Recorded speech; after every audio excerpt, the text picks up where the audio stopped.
Bonjour et bienvenue. Je suis très enthousiaste à l'idée de partager avec vous ces 5 leviers qui permettent de donner du bonheur au travail à ses salariés, à ses collaborateurs, tout en augmentant leur productivité et en augmentant ainsi les résultats de l'entreprise. Alors bien sûr, la première question qui se pose, c'est est-ce que c'est vraiment possible? Est-ce qu'il est possible d'allier bonheur au travail et productivité? Eh bien, la réponse est oui. Toutes les études prouvent que les deux vont de pair. Des études de Harvard et du Massachusetts Institute of Technology ont mesuré que des salariés heureux au travail augmentaient de 31% leur productivité et de 37% leurs ventes. D'où l'importance d'avoir des salariés heureux au travail.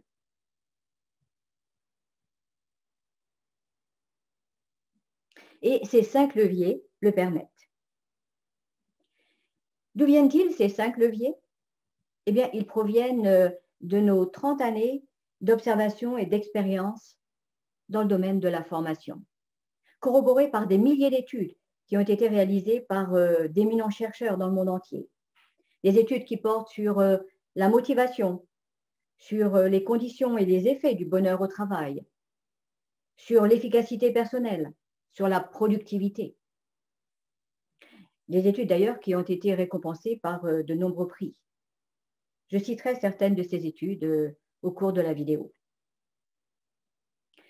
Quand ces leviers sont-ils applicables? Eh bien, ils sont applicables en toutes circonstances, aussi bien en période normale qu'en période de crise. Et en fait, ils font toute la différence entre les entreprises. Vous êtes prêts? Alors, voyons maintenant ensemble ces 5 leviers.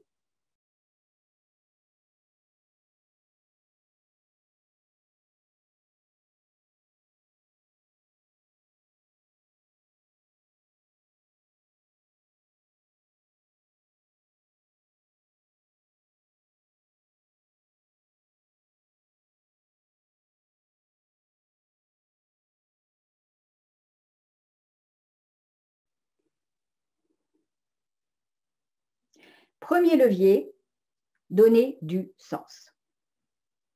Alors, vous connaissez peut-être l'allégorie du tailleur de pierre de Charles Péguy. C'est Charles Péguy qui rencontre 3 tailleurs de pierre.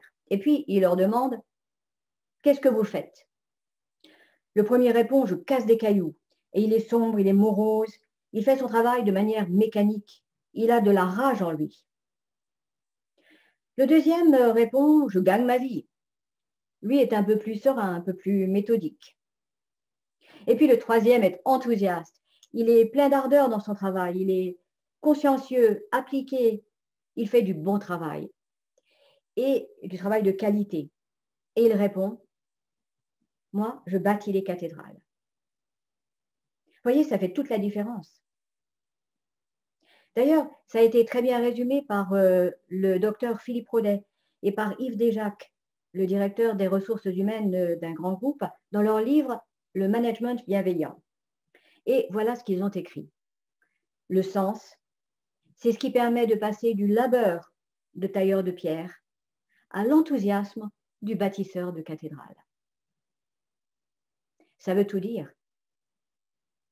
Donner du sens, ça permet de passer de l'aspect contraignant du travail, de l'aspect nécessité du travail, à l'aspect porteur qui donne de l'enthousiasme, qui mène vers l'avant, qui donne des ailes.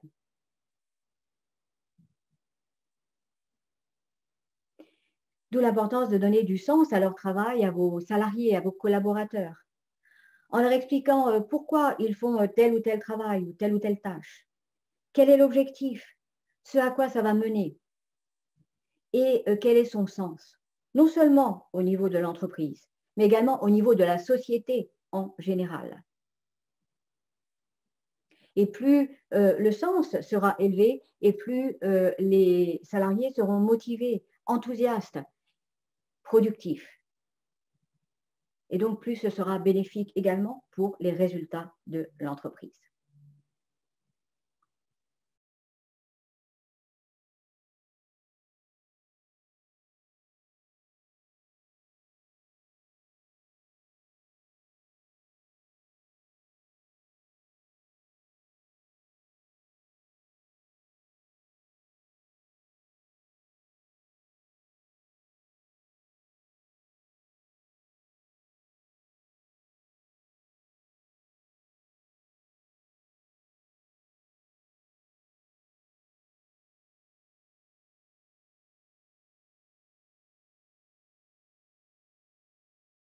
Deuxième levier, donner de l'autonomie.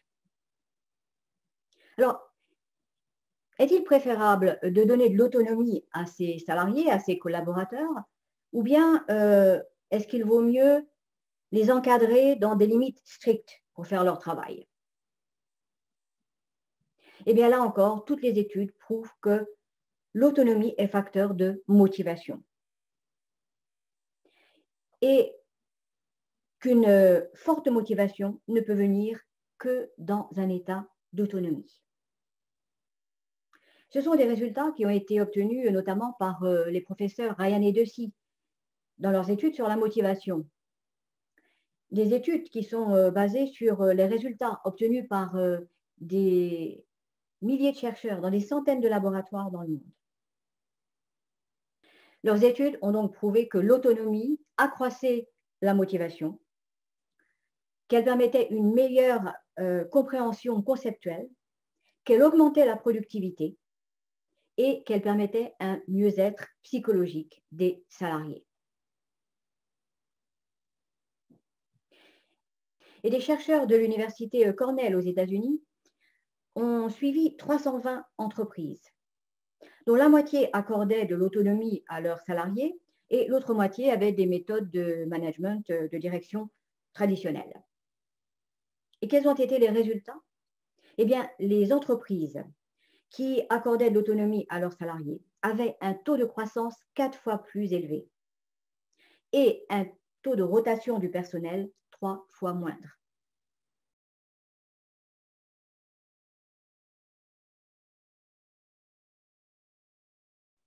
Vous voyez, d'où l'importance, l'intérêt de donner de l'autonomie à ses salariés dans leur travail. Alors, on peut leur donner de l'autonomie sous différentes formes, à divers degrés, selon le secteur de l'entreprise, selon les équipes, selon les services. On peut leur permettre d'organiser le travail comme ils l'entendent. On peut augmenter leur marge de manœuvre. On peut favoriser l'initiative individuelle.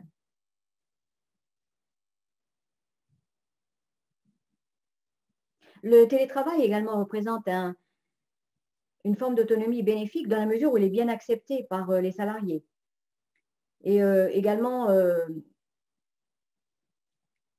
il peut bien sûr être partiel pour permettre aux salariés également de continuer à se rencontrer en présentiel et d'échanger et de ne pas rompre le lien social. Et certaines entreprises sont allées encore plus loin. Elles ont appliqué une méthode qui s'appelle le NetPro. Alors, qu'est-ce que ça veut dire le NetPro? Ça veut dire nouvel environnement de travail pour des résultats optimisés. Vous en avez peut-être déjà entendu parler. Et ça consiste en quoi? Eh bien, ça consiste en, un, permettre aux salariés d'organiser leur travail comme ils l'entendent, et deux, leur permettre de décider eux-mêmes de leurs horaires de travail, horaires qui peuvent varier chaque jour. Alors, bien sûr, c'est une méthode qui peut paraître révolutionnaire. Mais si je la cite, c'est parce qu'elle permet de comprendre que l'autonomie est vraiment facteur de motivation et de productivité et donc de résultats accrus pour l'entreprise. Bien sûr, elle n'est pas applicable par toutes les entreprises. Elle n'est pas applicable par des entreprises ou des services qui reçoivent du public à heure fixe, ni par des personnels des chaînes d'assemblage, ni par des personnels de chantier, par exemple. Mais quand elle est appliquée, elle donne des résultats et il est possible, même sans l'appliquer, de s'en inspirer. Par exemple, la société Medus aux États-Unis met au point des logiciels et du matériel pour les hôpitaux. Et Jeff Kunter, son PDG, pense que le management, c'est créer les conditions pour que les salariés puissent faire de leur mieux. Et fort de ce principe, il a eu connaissance de la méthode NetPro, il a décidé de la tester dans son entreprise. D'ailleurs, les salariés n'ont pas joué le jeu tout de suite.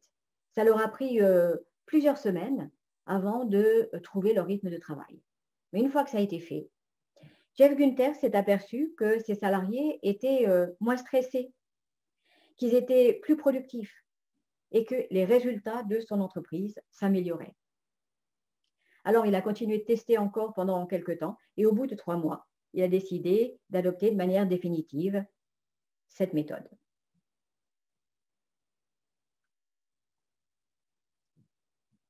Donc là encore, je le répète, ce n'est pas applicable par toutes les entreprises, mais on peut s'en inspirer et cela montre en tout cas que l'autonomie est bénéfique à la fois pour le bien-être des salariés et pour l'entreprise. Alors, on peut également favoriser l'initiative individuelle. Et c'est ce qu'a fait Daniel Guillermin, qui est l'ex-PDG de Shiseido. Et voilà ce qu'il dit de son expérience. Ayant mis en place une telle démarche, baptisée initiative dans mon entreprise, consistant à développer et à transformer le potentiel créatif de chacun en réalisation concrète et bénéfique pour l'entreprise. Je commence à mesurer à quel point c'est un puissant outil de motivation, générateur de résultats et instillateur de bien-être dans les équipes. Donc, on voit comme ce levier de l'autonomie et de l'initiative individuelle est important pour le bien-être des salariés, pour leur motivation, pour leur productivité et pour l'accroissement des résultats de l'entreprise.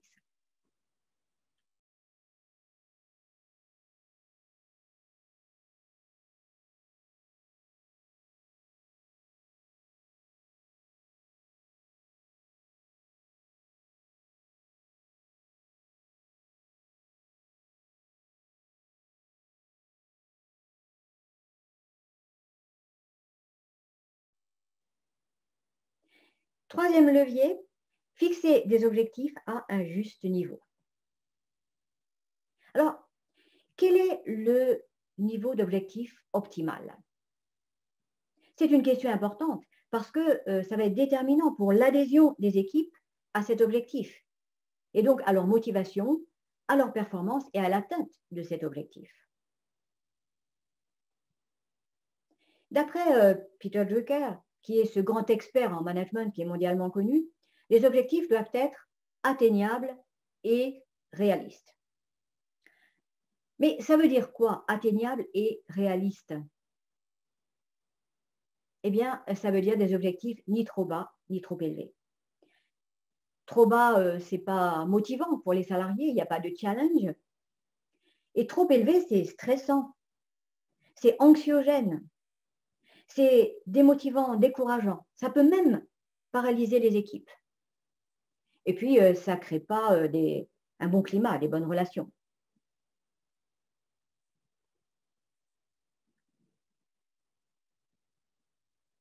Et d'après le professeur Csikszentmihalyi, qui a fait des études sur les conditions et les effets du bonheur au travail, lorsqu'on place les objectifs juste au-dessus du niveau des capacités des collaborateurs, cela leur permet d'entrer dans un état de flow. Et cet état de flow conduit lui-même à un véritable bien-être et à un haut niveau de performance.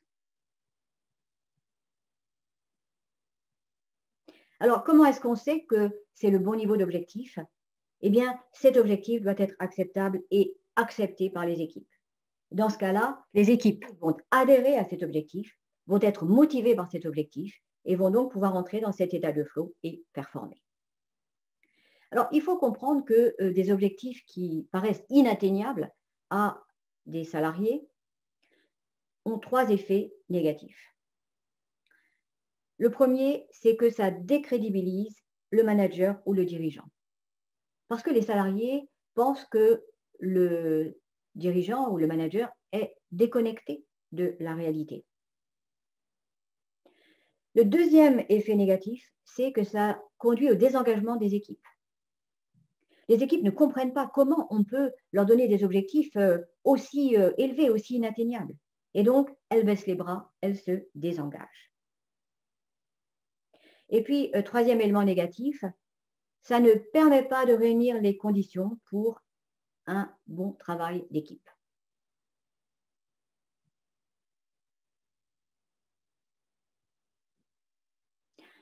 Pour preuve, je voudrais vous en donner un exemple concret. Nous sommes intervenus dans une entreprise high-tech pour leur service commercial. Et il y avait le directeur commercial et ses commerciaux.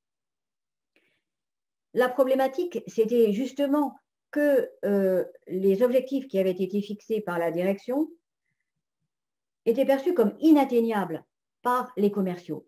Et donc, ça créait des problèmes. Ça créait des tensions, des freins, des résistances. Et ça n'allait pas. D'où notre intervention. Et nous avons dit aux commerciaux, avec l'aval du directeur commercial qui était présent, oubliez l'objectif chiffré qui vous a été donné par la direction. Oubliez-le. Et vous allez le remplacer par un nouvel objectif. Et cet objectif, c'est de faire le meilleur travail au quotidien avec vos prospects. Et là, on a vu les commerciaux commencer à se détendre, des sourires apparaître sur leur visage, la tension disparaître. Ils adhéraient à cet objectif. Alors bien sûr, nous leur avons donné des outils pour leur permettre de faire ce meilleur travail au quotidien. Pas les outils qu'ils connaissent déjà en tant que commerciaux, mais des outils qui ont trait à leur perception des situations, à leurs attitudes, à leur comportement, à leur réaction vis-à-vis des prospects, à leur rapport au temps également. Et vous savez quoi? Non seulement ils ont atteint les objectifs qui leur paraissaient inatteignables au début, mais ils les ont dépassés. Alors, ça peut paraître paradoxal, mais en fait, s'ils ont réussi à atteindre et dépasser ces objectifs, c'est parce qu'ils adhéraient à ce nouvel objectif que nous leur avions donné. Et donc, ça leur permettait d'entrer dans cet état de flow dont parle le professeur Csikszentmihalyi et de se sentir bien, d'être motivé et d'atteindre un haut niveau de performance. Alors, bien sûr, il est nécessaire pour l'entreprise de fixer des objectifs chiffrés. Mais cet objectif chiffré, on ne doit pas se focaliser dessus.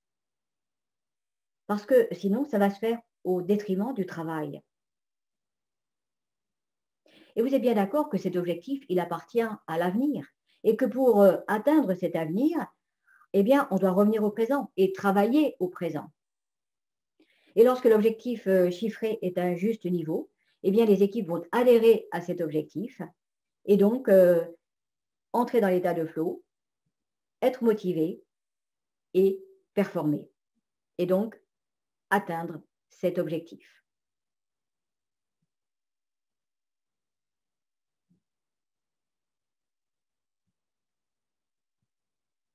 D'où l'importance de fixer des objectifs pour ses équipes, pour ses collaborateurs, à un juste niveau.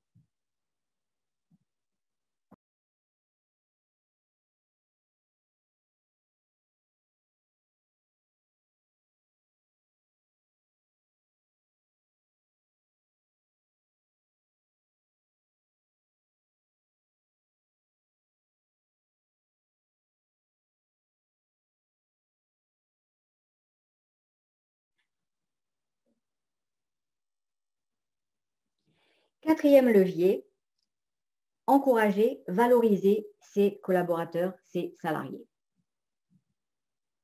Alors, qu'est-ce qui se passe quand on dévalorise un collaborateur?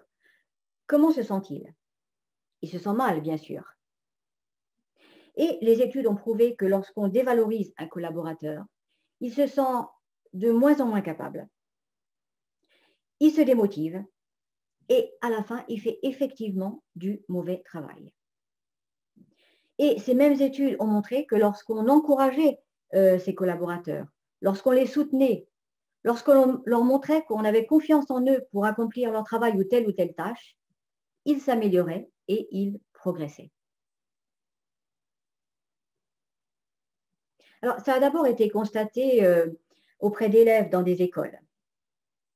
Dans des études, il a été demandé aux professeurs de dire aux élèves qui avaient de bons résultats que leurs devoirs étaient moins bons et aux élèves qui avaient de moins bons résultats que leurs devoirs étaient meilleurs. Et qu'est-ce qui s'est passé au devoir suivant? Eh bien, les élèves qui travaillaient bien initialement ont régressé et les élèves qui travaillaient moins bien ont progressé. Et la même chose a été constatée pour les salariés, selon qu'on les dévalorisait ou qu'on les encourageait, ils régressaient ou ils progressaient.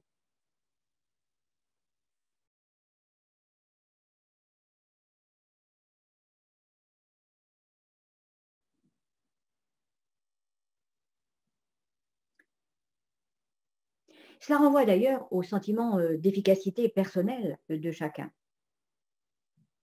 Et ce sentiment d'efficacité personnelle a été étudié, entre autres, par Albert Bandura, qui est l'un des chercheurs en psychologie les plus influents du XXe siècle, qui est l'auteur de la théorie sociale cognitive.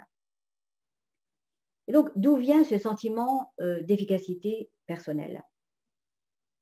Il provient bien sûr des jugements que font les personnes par rapport à leur capacité à réaliser un ensemble d'actions pour atteindre des types de performances attendues.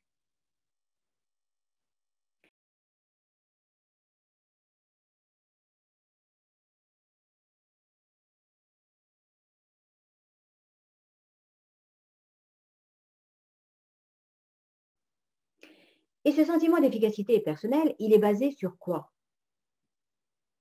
Eh bien, il est basé non seulement sur les propres croyances du collaborateur, mais également sur celui que lui renvoie son supérieur hiérarchique.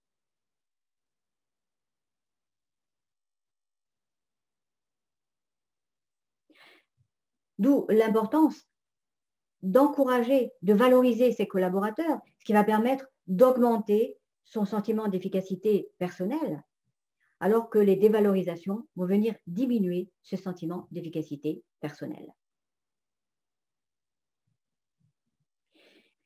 Et une étude canadienne de 1997, qui est toujours d'actualité aujourd'hui, a constaté que les encouragements avaient un effet protecteur contre les troubles psychiatriques. Oui, vous avez bien entendu, protecteur contre les troubles psychiatriques. On comprend donc l'impact que peuvent avoir les encouragements, non seulement sur le bien-être des salariés, mais également sur la prévention des risques psychosociaux. Et cette même étude a montré que le manque de soutien et d'encouragement augmenterait de 31% le niveau de stress et de 43% le niveau d'anxiété. Sachant que stress élevé et anxiété sont synonymes de contre-productivité, on comprend tout l'intérêt et toute l'importance d'encourager, de valoriser ses collaborateurs, ses salariés. D'ailleurs, les encouragements, ça passe également par les remerciements.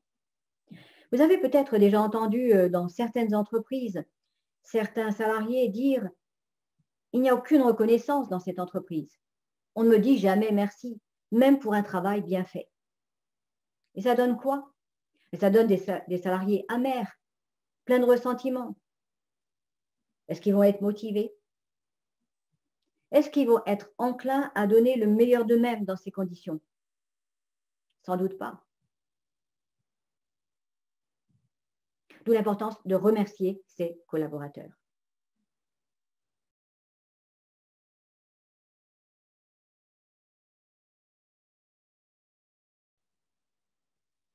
Remercier pour un travail bien fait. Remercier pour une avancée. Remercier pour un effort fourni. Remercier pour une tentative, même si elle n'a pas abouti.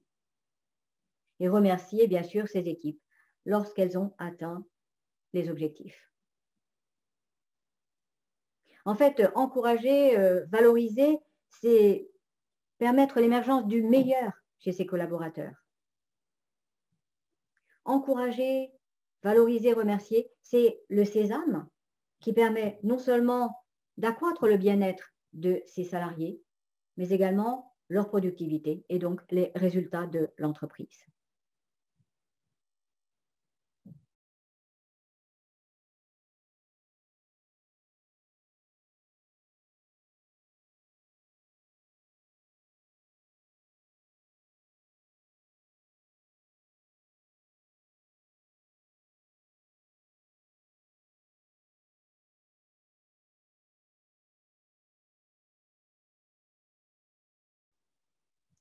Cinquième et dernier levier, être à l'écoute.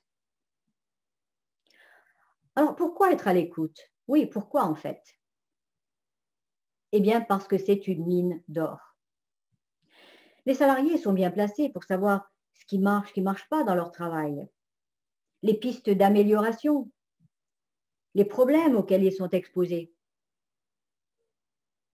Et il est essentiel, voire vital pour l'entreprise d'en avoir connaissance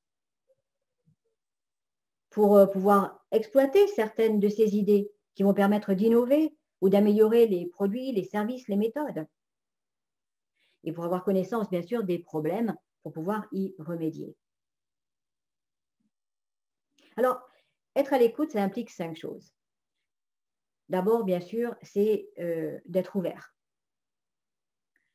Deuxième élément, c'est de faire savoir à ses équipes qu'on est ouvert. Parce que sinon, ces collaborateurs risquent de ne pas oser venir vers vous, ou d'avoir peur, ou de penser que ce n'est pas leur rôle. Troisième élément, c'est d'accueillir objectivement les idées, les suggestions de ses collaborateurs.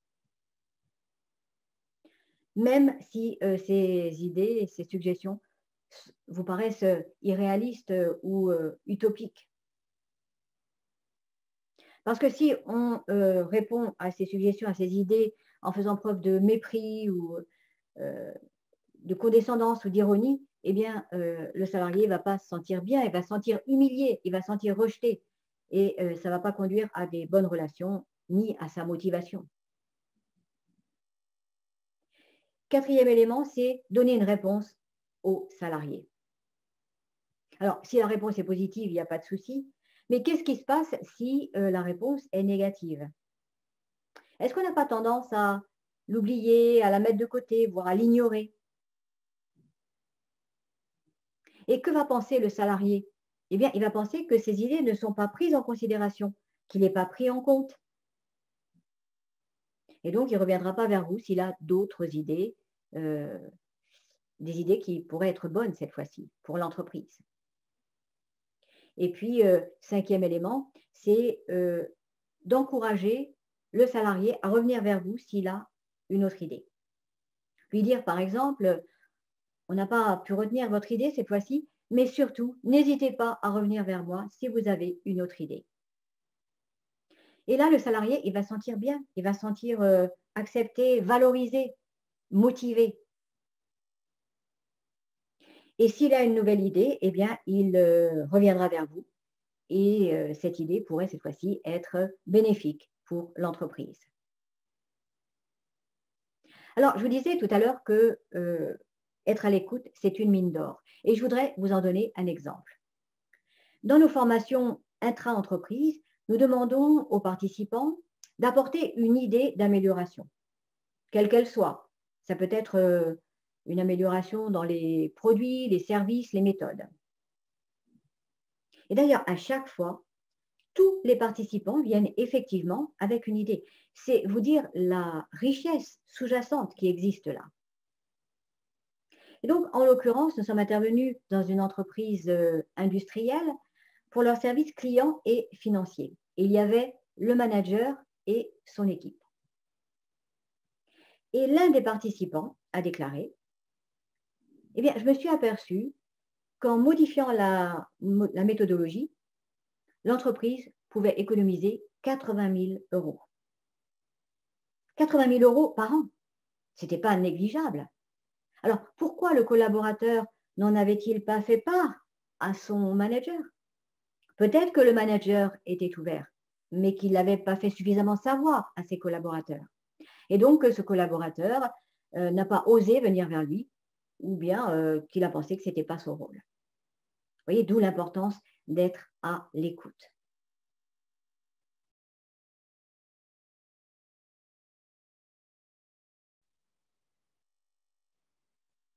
Alors, être à l'écoute, ça implique également d'échanger régulièrement avec ses collaborateurs, avec ses salariés.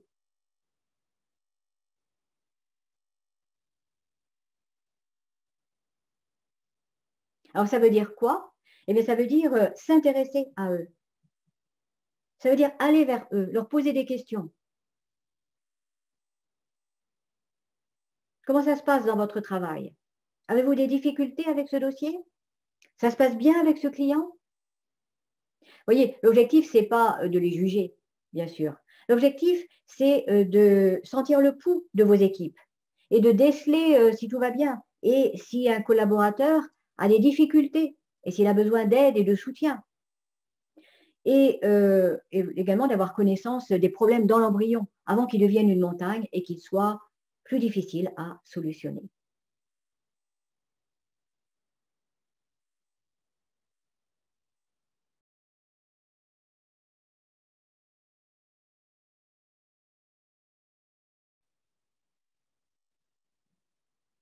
Donc, vous voyez, être à l'écoute et échanger régulièrement avec ses collaborateurs, eh bien, ça permet à l'information de circuler, d'être fluide.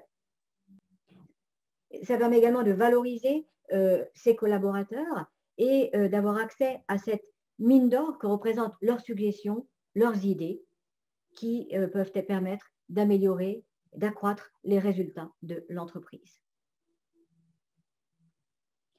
On voit donc comment ces 5 leviers permettent à la fois de donner du bonheur au travail à ses salariés, tout en augmentant leur productivité et en accroissant ainsi, bien sûr, les résultats de l'entreprise. En donnant du sens, ce qui est extrêmement porteur et motivant.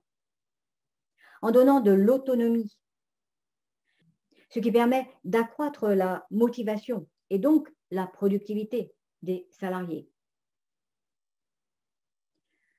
En fixant les objectifs à un juste niveau, ce qui permet aux équipes d'adhérer à cet objectif et donc d'être motivées et d'entrer dans cet état de flow qui permet un haut niveau de performance.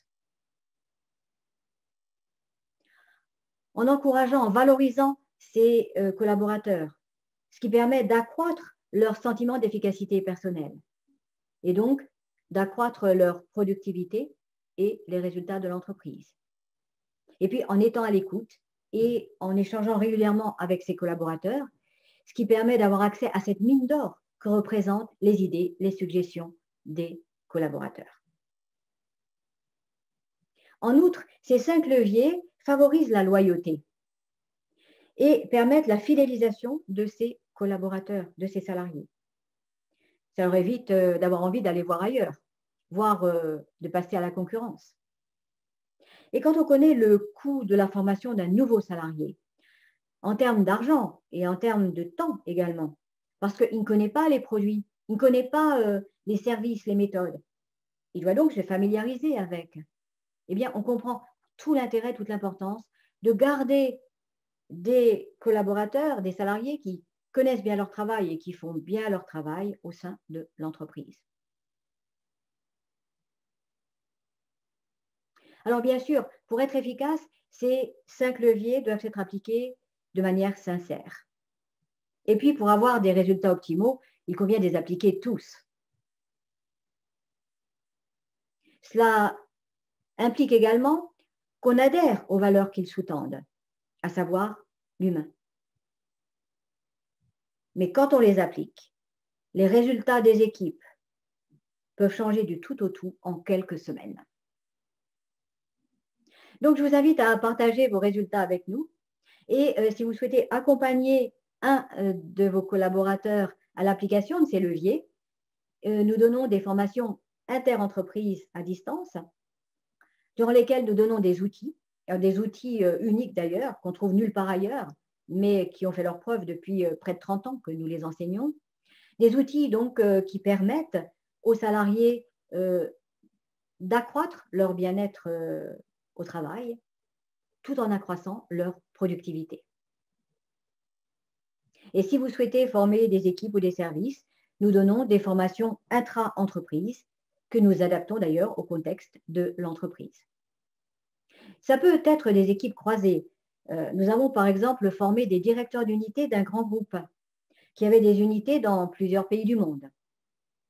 Et donc l'objectif de cette formation, c'était de réunir les directeurs d'unité dans une formation pour qu'ils partagent la même vision et qu'ils aient des outils pour appliquer ces leviers pour, d'une part, accroître le bien-être des salariés de leur unité et d'autre part accroître leur productivité et ainsi augmenter les résultats de chaque unité.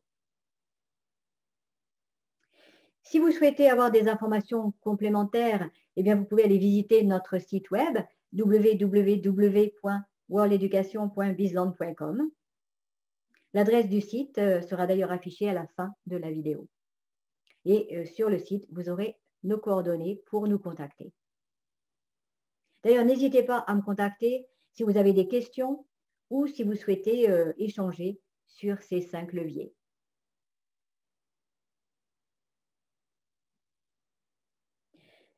Donc, je vous souhaite une bonne application de ces leviers, d'excellents résultats pour votre entreprise et je vous remercie de votre attention. À bientôt.